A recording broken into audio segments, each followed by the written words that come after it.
The 2024 Game of the Year Awards just wrapped up, and with all of these game announcements, 2025 is shaping up to be an absolutely generational year. One of the biggest announcements at the event was from FromSoft, the beloved company behind the Soulsborne games. It's not Elden Ring 2. If that ever happens, we're probably at least half a decade away from it. However, FromSoft has announced Elden Ring Nightreign. This seems to push the game in a completely new direction, as FromSoft looks to be moving away from their usual game development formula. Instead of making a single-player game focused on the story with some online elements, Elden Ring Nightreign is going to be an online co-op game. Firstly, the concept. Elden Ring Nightreign is a 3-player PvE co-op roguelike. Yes, you heard that right. You and your two friends will be dropped in Limgrave with the goal of slaying as many bosses as possible. There is no actual story here, meaning George R.R. Martin has not worked on this, and it's not necessarily connected to the Elden Ring main story. However, there is still some lore to be found, as many characters from previous Souls games can be seen in the trailer. They are as follows: the Duke's dear Freya, the Nameless King, and what appears to be the Firekeeper, along with so many more.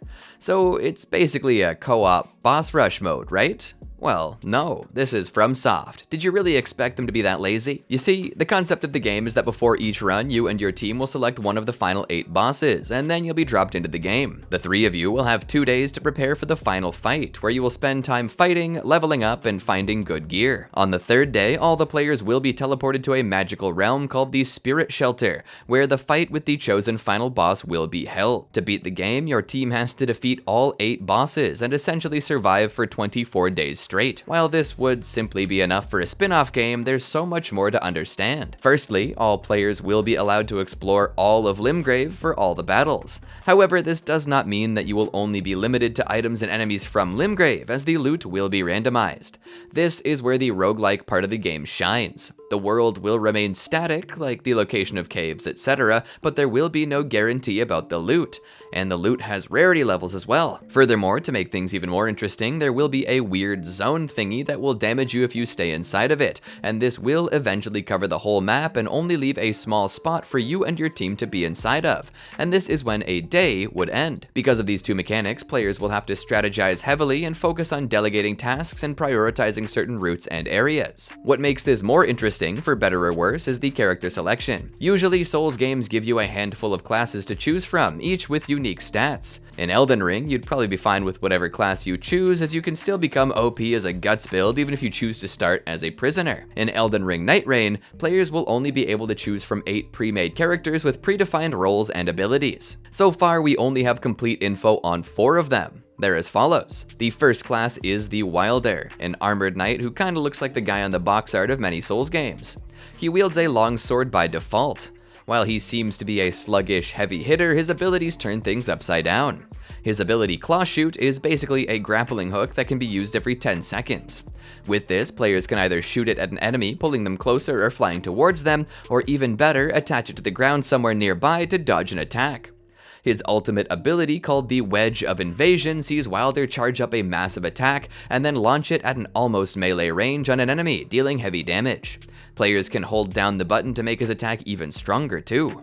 The second character is Duchess, a fast-paced character that uses sidesteps to dodge instead of the classic rolls. She also wields a magic dagger to attack.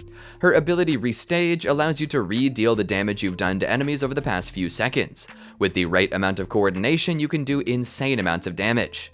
Her ultimate Finale makes you and your teammates briefly invisible, which helps in getting rid of the enemy's aggro. Plus, all those juicy backstabs will be amazing. Third is Guardian, a tanky character that can use a shield for higher damage reduction. His main ability is Whirlwind, a ranged AoE attack that uses a swirl of air to interrupt enemies and deal damage. His ult, Wings of Salvation, let the character fly high in the air before dive bombing enemies to deal AoE damage, while also providing a defense boost to nearby allies. There's also Recluse, a mage whose passive ability lets them absorb FP from the damage dealt to enemies. Their ability, Magic Cocktail, works like this. Whenever enemies are hit with any kind of attribute, poison, ice, fire, etc., your attacks on them will collect that attribute. Once you've stored up 3, this ability unleashes a unique attack that varies depending on what you've absorbed. Their ultimate, Song of the Blood Soul, is an attack that marks all the enemies in the vicinity and heals the whole team when the marked enemies are damaged. It might also provide a damage boost, but we're not so sure about that right now. Anyways, this is definitely the most complex character of the 4 so far, and we don't really know anything about the other characters apart from the little info we have on the archer. While being fixed to a certain game style seems limiting, FromSoft has certainly added plenty of quality of life and convenient systems to make the game loop better. For example, there is no concept of things like max equip load in the game, and no fall damage either.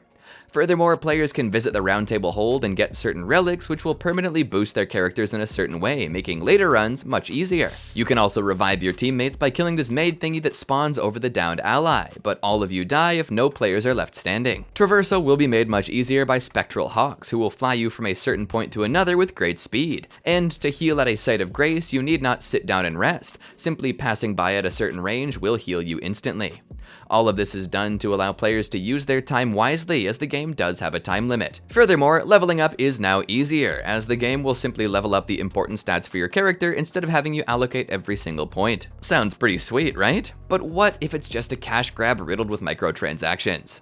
Fret not, the developers have confirmed that the game is not a live service game, as all players will simply pay a single upfront price and get the full game with all unlockable things on the spot. You don't even really need to own Elden Ring either. There's also no PvP battle, which is actually a common thing in most live service games. The price is expected to be similar to that of Shadow of the Erdtree, so expect to dish out somewhere around $40. The game is currently scheduled to release somewhere in 2025, with no official date yet. However, we do know that a playtest version of the game will be available to the public, and registration begins on January 10th, 2025. The playtest is available on PC, PlayStation, and Xbox. And considering how most FromSoft games are released 4 to 6 months after the beginning of the playtest, we can expect Elden Ring Nightreign near the middle of 2025. Are you excited for this new Elden Ring spin-off? Personally, I feel like this game could potentially set a new standard for online games as well, but we just have to wait and see what the game truly offers. There's still so much to learn about the game, so if you're interested, let me know in the comments below. Also, make sure you like and subscribe for more videos like this. Thanks for watching.